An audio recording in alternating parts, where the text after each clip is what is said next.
Hello and welcome to Blockchain Gaming World with me, John Jordan.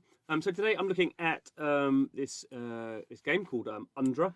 So I've been out at a conference this week and I bumped into Alex, who's one of the co-founders of this company, and we were talking a bit about what they were doing. And supposedly me being an expert in blockchain games, never heard of it.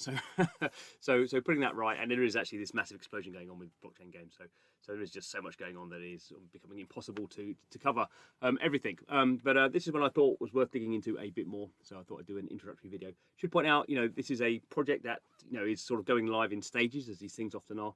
So the game is not it's not live and won't be live for a while, but they are sort of going through the process of doing their first sort of NFT drop, like most games do. But I think they have a nice sort of rhythm and a nice momentum built into what they're going to do and what that's going to unlock and all that sort of stuff. So there's no tokens at the moment, and the NFTs are going to be available. Once you get them, you can sort of use them. So there's going to be this rolling sort of wave of sort of interactive, not really mini games, but there's sort of ways of sort of building up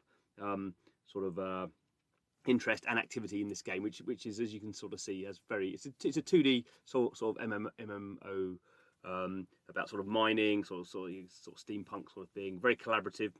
So it's got some really nice elements that I don't see in a lot of blockchain games, which are basically, we've got some NFTs, we've got some tokens, buy our NFTs and tokens, and then we'll sort out the game later on. This is definitely not one of those.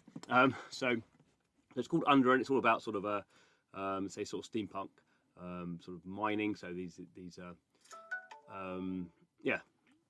go into here. So we can see this is the NFT sale. So it's 1st of December. These things are happening. You have to go through the typical sort of registration period, registration, set up an account, connect your wallet. Then you have to verify yourself via their Discord.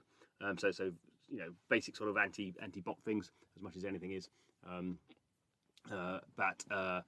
the NFTs are a collection of secured locked rooms that have been abandoned underground by the Dauntless excavation company. Sorry. So this is sort of an interesting way of doing it. These are not characters. These are sort of really playing into this game as being a different sort of thing. And it is this whole thing about mining and sort of extracting materials and then what you can sort of do with them. So this is what the NFTs sort of look like. So there's different sort of boxes. So we can see here, obviously, sort of different editions. These are the rarest one, at least what they're showing here. 150, 5,100 of these ones. Already they've been sort of running some sort of like ARP type games where you could you have to sort of solve clues and stuff and this interactive sort of story. So they've sort of been building up to this and trying to, the most important thing, as we always say in blockchain games, is building community. But it's very easy to say we're building a great community and we've got thousands of people in our Discord. But if they're just in their Discord going, when tokens, sir, that's not really a community. They're actually, these guys are actually sort of spending time building out sort of things that allow you to sort of get excited about the game, which has nothing to do with blockchain, and they're just sort of going into sort of characters and all this sort of stuff.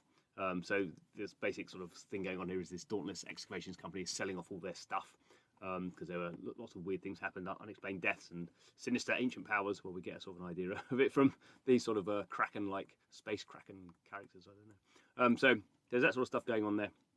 Obviously, with all these things, there is a verse.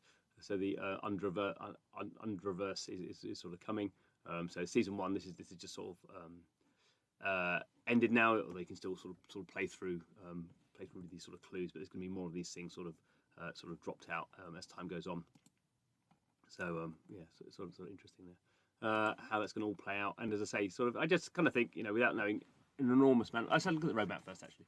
That sort of gives us a bit of an idea. Studio's called Studio Decent. They're sort of based in the UK as much as anyone is based anywhere these days.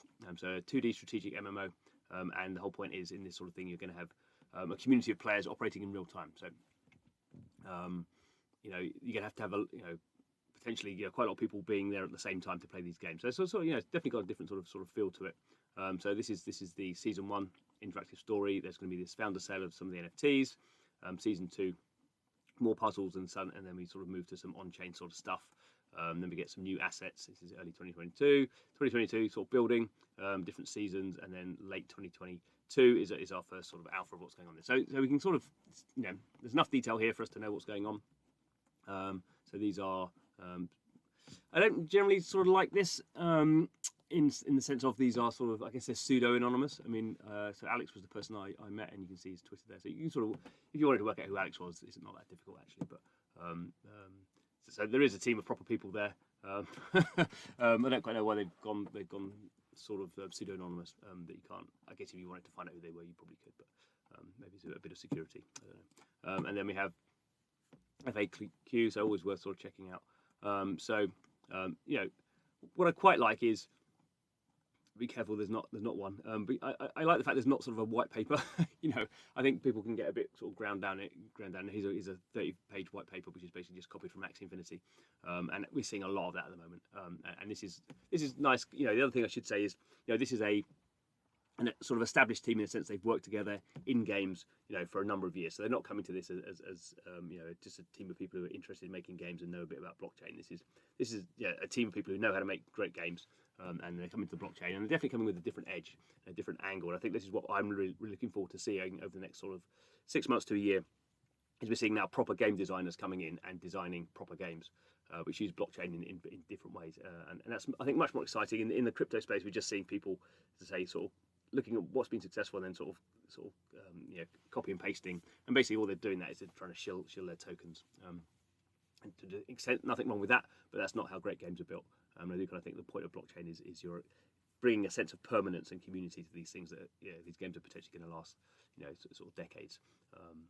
And that's what's interesting. So there we go. If you want to check this out, obviously go to the Undra website, and if you're interested in the NFT drops happening 1st of December, so you got a few days to sort of sort that out if you're interested. Running on Ethereum, I should say. So that's how the minting's going to happen. So, you know, gas fees are being what they are. There will be gas fees, but that's a feature, not a bug, as I'm prone to say, I think. So anyway, thanks for watching. This is Blockchain Gaming World, trying to make some sort of sense of it all. Trying to pick out the wheat from the chaff. So please keep it here. Please subscribe to the channel. But thanks for watching, and see you again soon.